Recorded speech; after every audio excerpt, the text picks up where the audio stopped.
Well, in following JJ's lead with connecting with the audience, three things about me. I do not own a platypus. I do not have a third eye. I do not work out underwater or actually at all. But that's what New Year's resolutions are for, right? So, but in that spirit, three things about me.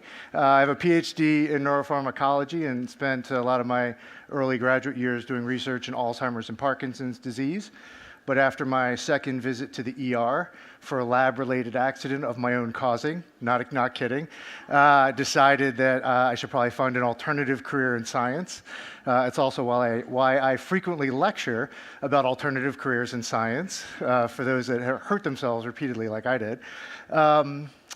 The second fact about me, I am an entrepreneur, so I have started 5 companies myself. Just having our second exit this week, closing it. So that's a really cool thing for me. So I've been on the entrepreneur side. I'm also an investor. I've started 2 funds out of Boston and now part of a third fund with the TMC Venture Fund. Fun fact number 2. Fun fact number 3, I was nearly named Olaf Emil Halvorsen IV. But my mom put the kibosh on that, which is kind of interesting because actually today, given the movie Frozen, has anybody seen Frozen? Yeah, I have a 9-year-old daughter and a 6-year-old son, so I've seen Frozen 500 times. And if I was actually named Olaf today, it'd be a pretty cool thing, at least in that demographic crowd for sure.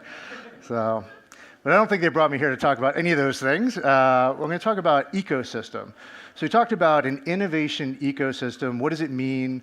Why is it important? For those of you who are investors in the audience, who are investing in companies, I think it's personally important that the companies you're investing in are part of some kind of ecosystem. So what does that look like? What does it mean? What are they going to get out of it?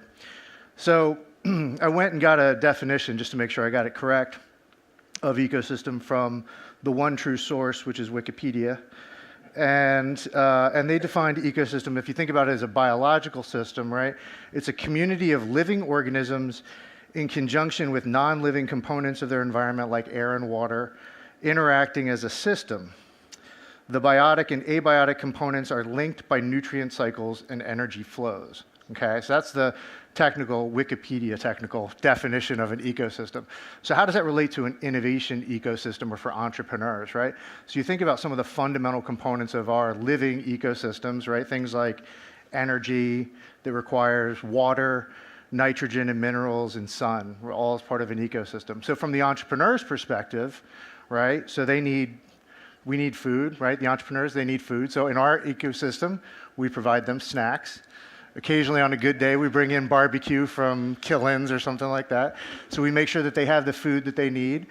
They need energy, right? So how do they get the energy? Caffeine, lots of it, plenty of it, an infinite amount of caffeine, which we provide them to keep them there, keep them energized and moving forward. Water, obviously, we have water, but we have another form of water called alcohol. So we do networking events and things like that, which are very productive. I think there's been, I would say, 95% of the world's biggest discoveries, alcohol has played some role in that. I have no data to support it, but I'm pretty sure that's true. And I think tonight, when we're on our wine train, and I think a lot of great ideas are going to happen, maybe a couple of bad decisions, I don't know. And then last but not least, key factor is the sun, right? The sun for those living ecosystems. So what is sun to an entrepreneur? Money. They can't survive without the money, and that's part of why we're here today. That's also why, and I just shout out to AngelMD, why they're such a phenomenal partner for the Texas Medical Center, for our entrepreneurs, and such a vital part of the ecosystem we have, which is bringing capital, which is bringing not just capital, but the types of capital that they're bringing, which is doctors and other people, so they're investors, but also providing really key mentorship and guidance to those companies. So thank you for being a big part of our ecosystem for the last 2 years, and here's to many more, right? So thank you guys.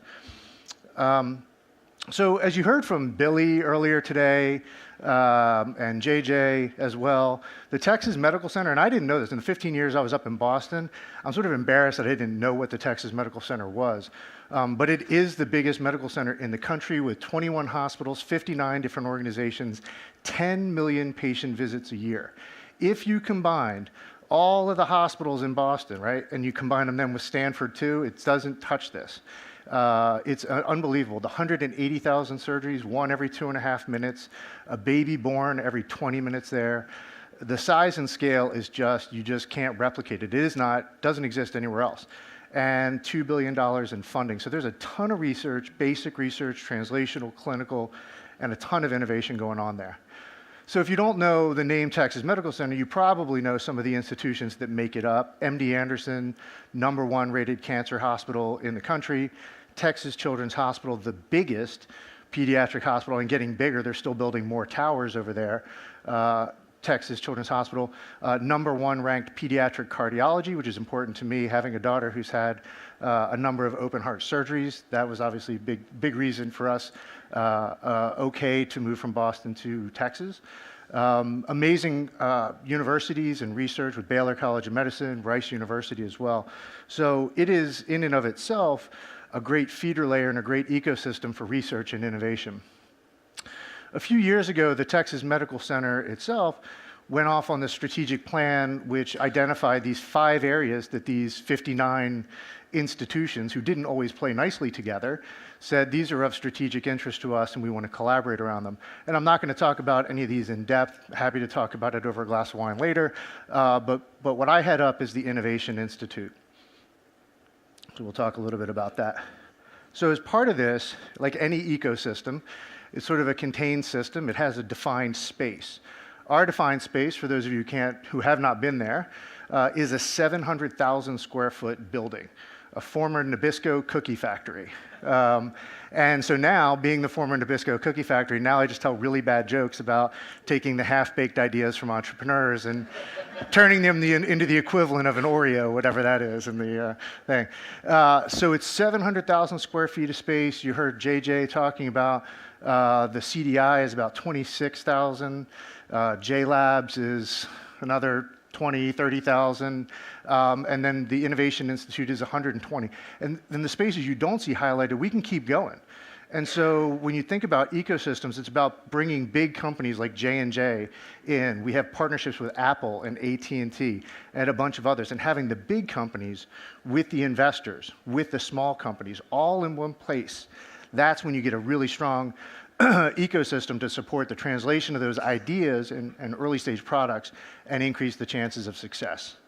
So I have a quick video to kind of talk a little bit more about the program. The Texas Medical Center is the largest medical center on planet Earth.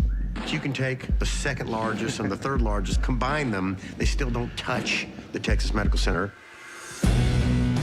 What we have in our TMCX is this backdrop of the largest construct of patients, physicians, students anywhere in the world. And what better place than the Texas Medical Center to really validate new technologies? So we got X5, our medical device accelerator class. Whether or not you're a company that's only been out of the gate for 6 months and raised a couple $100,000, or you've been around for 6 years and you've raised $20 million, every single one of those companies gets something out of the program. Being a part of the TMCX cohort is a key to the medical center. The access that we're given to these world-renowned facilities and hospitals, the peer network and the advising network, it's just an opportunity that cannot be replicated anywhere else but here. Just in the last week, we've met with physicians at Houston Methodist, at Texas Children's, MD Anderson. That validation that we are a company that was vetted by TMCX has opened the doors. You have a community that can come in and guide you in any niche area. They told us the insider look, those kind of minutiae that you don't get out of business school. A lot of the things that took us years to figure out, either on our own or with consultants, I could have gotten 90% of the way by going through this program. The first 3-week boot camp is really educational, especially if you're not from a medical background. This is usually a luxury for people who are outside the healthcare system. Like, we are engineers, we don't have connections to physician networks. As soon as you have a prototype and you want to get physician feedback on this, TMC is the perfect place to be. Advisors, clinicians, folks who can mentor us through the whole process from very early stage to later stage. The level of expertise in terms of developing medical devices is unparalleled. I've met with AT&T with their mobile solutions. We've also been using the J&J facilities for rapid prototyping. When you can just walk to a high density of critical care hospitals, it really makes a difference in how you get to talk to clients and get feedback on your device. The connections with the medical center and the collaborations that we are beginning to form are going to be not just transformative for us at this moment, but will be taking us through the entire path to commercialization. As I get to know people in Texas, it's the can-do attitude, right? People in Texas get things done. As a startup, you face challenge every day. I'm very appreciated that I don't feel alone here. I'm immersed in an environment where you have kindred spirits. All the other companies share this passion for innovation, for making a difference, for growing things. It's just fun. It's fun being around other startups. As a cohort, we're all really developing and improving each other. You can ask anyone in the group and they've got ideas, they've got previous experience in research and different technologies that we may not have the background in. So it brings about the best in a company. That's where this ecosystem plays a critical role. It's a community and it's friendships that I think we're gonna take forward the rest of our lives. TMC is a young ecosystem, and even in the time I've been here, we're starting to see some of those early success stories. We've got to get products out on the market. We've got to advance science, and an ecosystem like this is the right place to get that innovation started. To see these resources and this commitment right next to the largest collection of doctors on the planet, TMCX is going to produce some incredible things.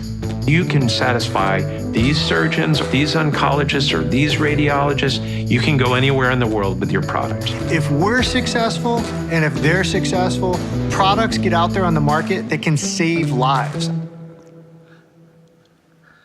All right. Oh, cool. Thank you. I'm sort of legally obligated to use that video whenever I do public speaking, so from our marketing department. And I don't want to make this necessarily a PSA about the Texas Medical Center. It's really about our program. That's the one I know the most about.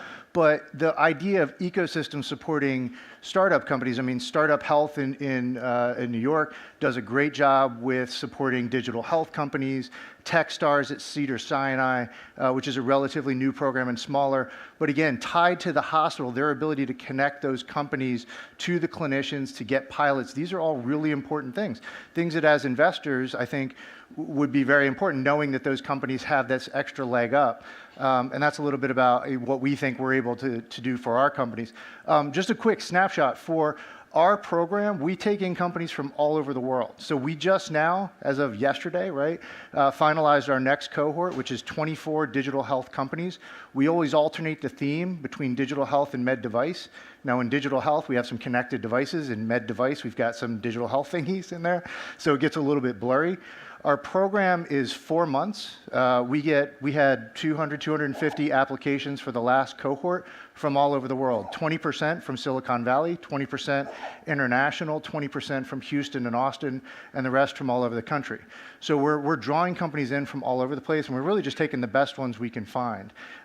Great part about our program, doesn't cost the companies any money, and we don't take any equity. It's a free gig, and as part of that program, you get the following. You get to connect with our investors, our advisors, of which we have 250 formal advisors. 140 were involved in the last program. Lots of curriculum sessions on topics around financing and regulatory and HIPAA and interoperability and design, and you name it, we've got topics on that to help the companies. And then, of course, you've got the 21 hospitals and 59 organizations that make up the Texas Medical Center. We can connect those companies with subject matter experts, clinicians, nurses, IT people, you name it, and get them plugged in. And again, that is a huge benefit. I mean, when you're able to, and I love Billy's General Hospital picture there, but when you're able to take a startup company and connect them with somebody like Billy Cohn, who's got 100 patents and 10 companies and 4 products on the market and does magic tricks and all that other stuff, and you're able to kind of put these young companies in front of a guy who's been there and done that over and over again, that is hugely valuable. you know, we've got a great investors, people like Jack Gill from the Goose Society, who is here, Ashok Rao, Sante, S3, Mercury Fund. Houston's got an increasingly strong investor pool. People like David Berger, who's the Chief Operating Officer and Chief Innovation Officer for CHI St. Luke's, one of the biggest national healthcare providers. And again, subject matter experts like Allison, who's one of our regulatory affairs specialists. So connecting these advisors to the companies based on what they need is a big part of our program.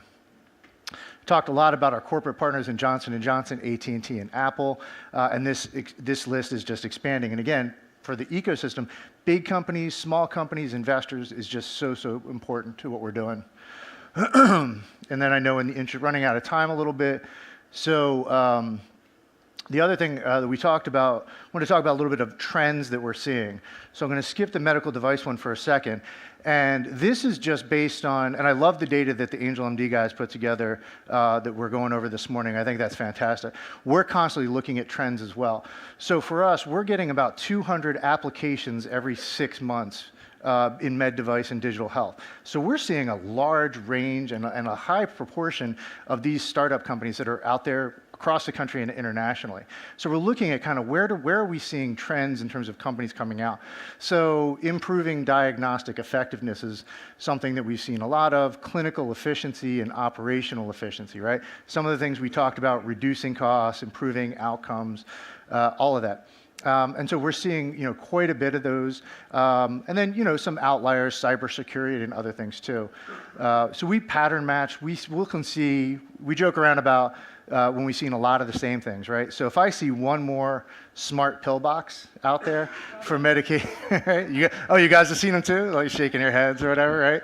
So it's like a running gag in our group, and we don't want to see any more smart pill boxes, right? Not that medication adherence isn't a thing, right? It is. But sure enough, right, this last cohort, in comes a smart pill box, and we all start to laugh and giggle. But damn if it didn't have some really cool features that are very differentiating in this. And I mean, if we're convinced, then so as investors too, you got to be careful about over pattern matching and saying, oh, I've seen this thing before, you know, it's never going to work. So it's good for us to kind of keep our eyes open on those things as well.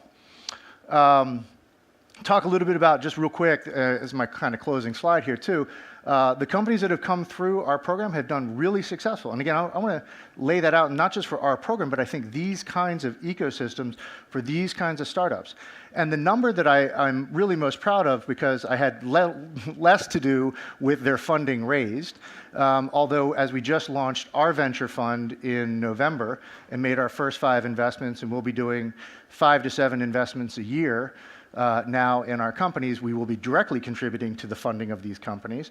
But the number that I am really proud about is the customer engagements, including pilots. So as an example, so that's when they come to our program, they're there for 4 months. Our digital health cohort, when they left, they had on average 4 signed agreements with the hospital. So 80 signed agreements, 20 companies. So in 4 months, think about that. Hospitals do not move that quickly.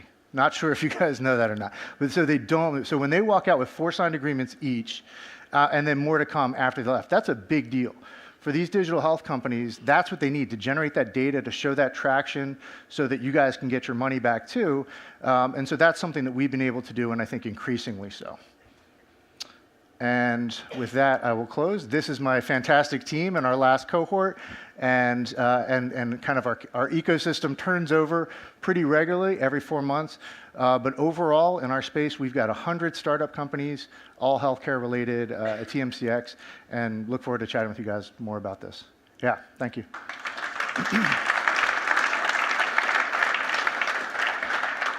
There's one question there, real quick.